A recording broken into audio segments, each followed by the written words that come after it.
प्रिय विद्यार्थियों, आप सभी का स्वागत। DElEd BSTC second year first paper. आज अपन पढ़ेंगे फर्स्ट पेपर। क्योंकि काफ़ी समय से डिमांड चल रही थी कि फर्स्ट पेपर के वीडियो बनाओ सर, फर्स्ट पेपर के वीडियो बनाओ, तो आज से ही अपन फर्स्ट पेपर स्टार्ट कर रहे हैं ताकि आप सब लोगों को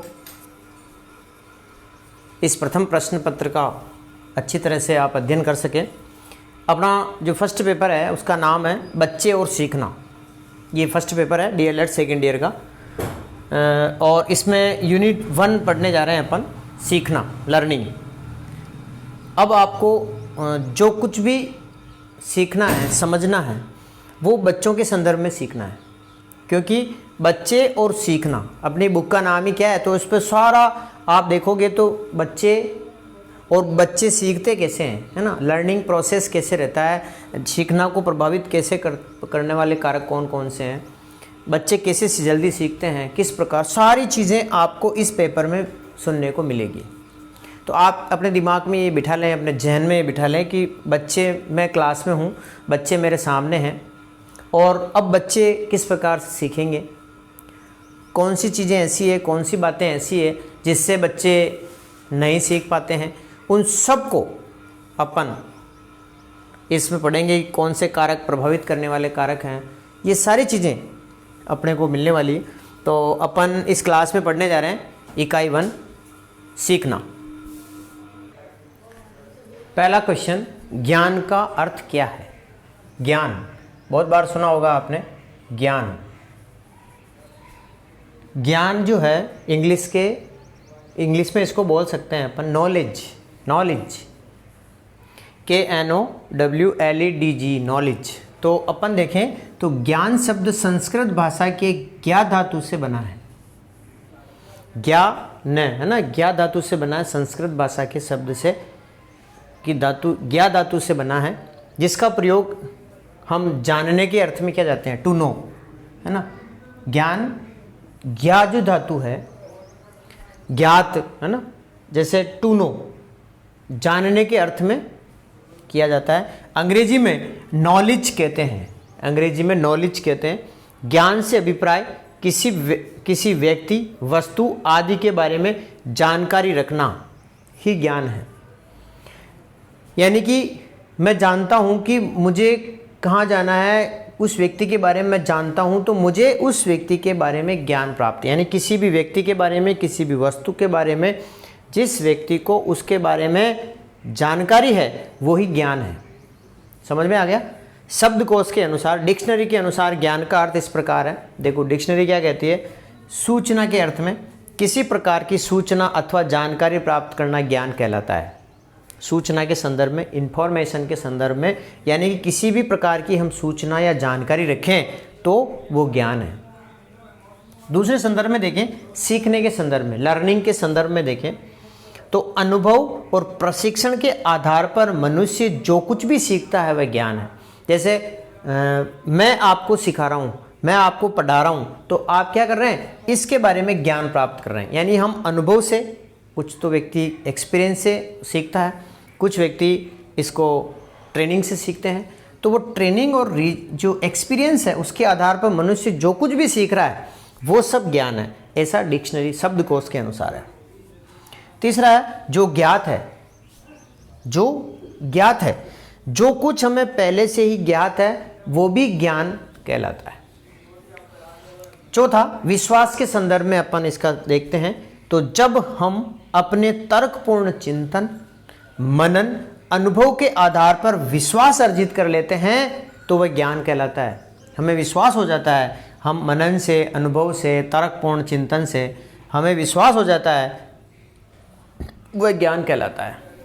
चलिए, प्रकाश होने के संदर्भ में, ये थोड़ा आध्यात्मिकता से संबंधित है। इसका प्रयोग हम स्पिरिचुअलिटी से ले सकते हैं। आध्यात्मिकता के लिए इसका हम लिखते हैं कि जैसे उसको ज्ञान प्राप्त हो गया, यानी उसको वो प्रकाशमान हो गया।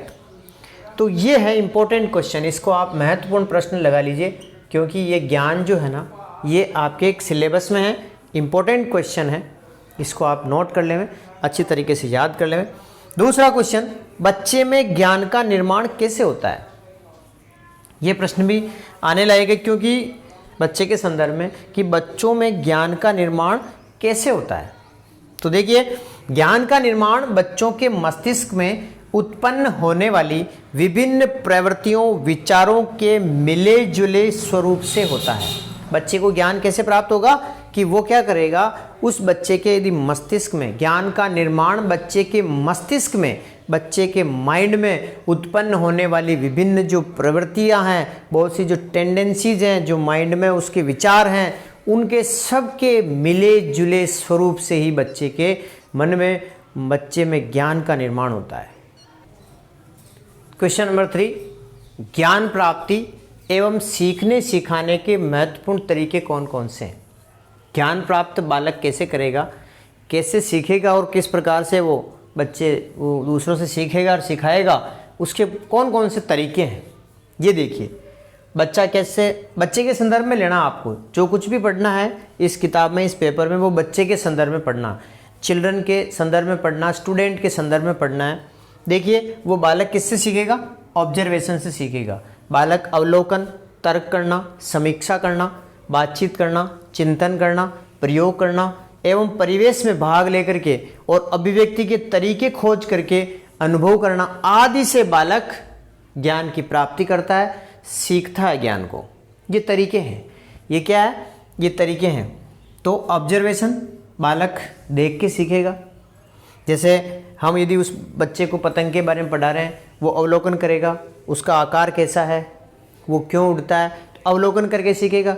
बालक फिर उस पतंग के बारे में तर्क करेगा, समीक्षा करेगा, किसी बात पर, किसी चीज़ पर, किसी टॉपिक पर समीक्षा करेगा, बातचीत से सीखेगा। यानी ये सब ज्ञान प्राप्ति के साधन हैं, ये ज्ञान प्राप्ति के तरीके हैं। अवलोकन, तर्क करना, समीक्षा करना, बातचीत करना, चिंतन करना, एक्सपेरिमेंट करना, प्रयोग करना, और वो फिर क्या करेगा, उसको परिवेश में काम में लेगा, परिवेश में भाग लेगा, अभिव्यक्ति के तरीके खोजेगा कि मैं मेरी बात को किस प्रकार से अभिव्यक्त करूं। जैसे अपन छोटे से बच्चे को लेते हैं जो बोल नहीं सकता, तो वो क्या करेगा, उसको यदि दूध पीना है माँ से, तो वो क्या चिल्लाएगा, रोएगा, क्योंकि बोल नहीं सकता, तो अभिव्यक्ति के वो दूसरे तरीके खोजेगा। इससे भी बालक सीखता है। अनुभव करना, उसको पता है कि रोने से मुझे दूध मिल जाएगा, तो वो रोएगा।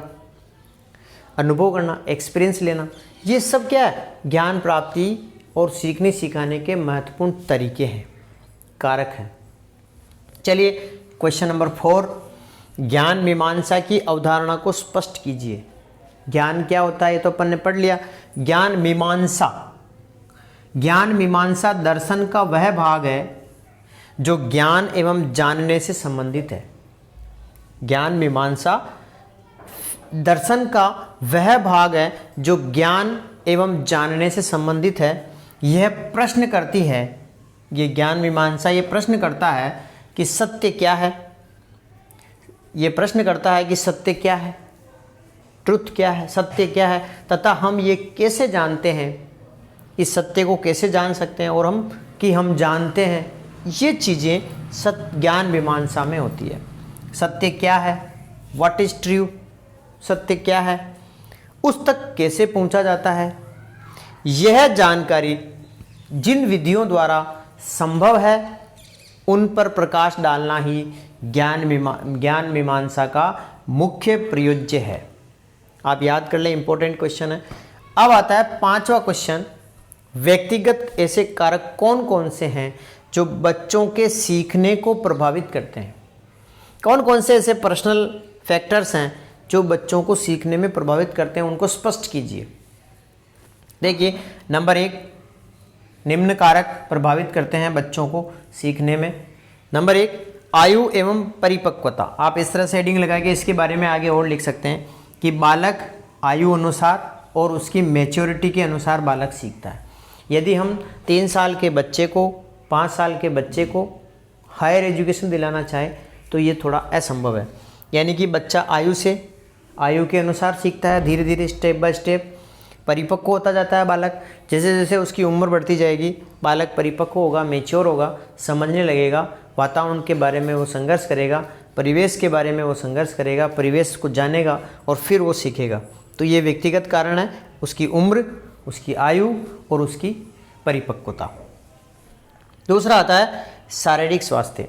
यदि बालक शुरू से ही कुपोषित है, शारीरिक स्वास्थ्य उसका कमज़ोर है, डाउन है, बालक चल नहीं पा रहा है, वो किसी भी शरीर की व्याधि से ग्रसित है, तो उसका पढ़ाई में मन नहीं लगेगा, सीखने में अक्षम रहेगा, और वो यदि उसको बार बार सिखाया भी जाएगा तो वो कम सीख पाएगा। तो ये एक कारक है जो उसको लर्निंग को प्रभावित करता है, व्यक्तिगत कारक। तीसरा आता है अभिप्रेरणा। बालक को यदि सकारात्मक अभिप्रेरणा मिलेगी, मोटिवेशन अच्छा मिलेगा, तो बालक सीखेगा। तो अभिप्रेरणा भी एक कारक है। अभिक्षमता, बालक की कैपेसिटी, अभिक्षमता भी देखी जाएगी कि बालक कितना सीख पाता है, कितने घंटे में सीख पाता है। हर बालक की बुद्धि लब्धि अलग अलग होती है, IQ अलग अलग होती है। पांचवा थकान। देखो थकान भी डिपेंड करती है। यदि बालक पढ़ पढ़ करके थक गया है, उसको ऐसा लगा कि वो अब मतलब बोर हो गया, या उसको लग रहा है कि भाई मैं थक गया हूँ जिस विषय से, तो उसको वहीं बंद कर दिया जाए ताकि वो बालक उसको सही तरीके से कल सीख सकेगा। तो ये ध्यान रखना है कि थकान भी एक कारण है, थकान भी एक फैक्टर है जो सीखने को प्रभावित करता है। ये 5 कारण व्यक्तिगत कारक है जो बच्चों के सीखने को प्रभावित करते हैं। आप इनके बारे में निबंधात्मक प्रश्न भी बना सकते हैं। मैंने इन पॉइंट को समझा दिया आपको। ये 5 क्वेश्चन इस यूनिट में इम्पोर्टेंट है, क्योंकि ये इसके मैंने 2 पार्ट किए हैं, ये लंबा हो जाता है इसीलिए इसके 2 पार्ट किए हैं। तो नेक्स्ट वीडियो में इसका सेकंड पार्ट आएगा और उस सेकंड पार्ट में पूरी यूनिट समाप्त हो जाएगी। ये 10 नंबर की यूनिट है, इसको आप ध्यान से समझें। वैसे आप इसमें देखा जाए तो इतना कोई टफ, हार्ड एंड टफ नहीं है मामला। आप केवल वीडियो को सुन करके, समझ करके और उसको वहाँ परीक्षा में अप्लाई करके भी पास हो सकते हैं, कोई दिक्कत नहीं आएगी। आप सबका बहुत बहुत धन्यवाद। Thanks a lot.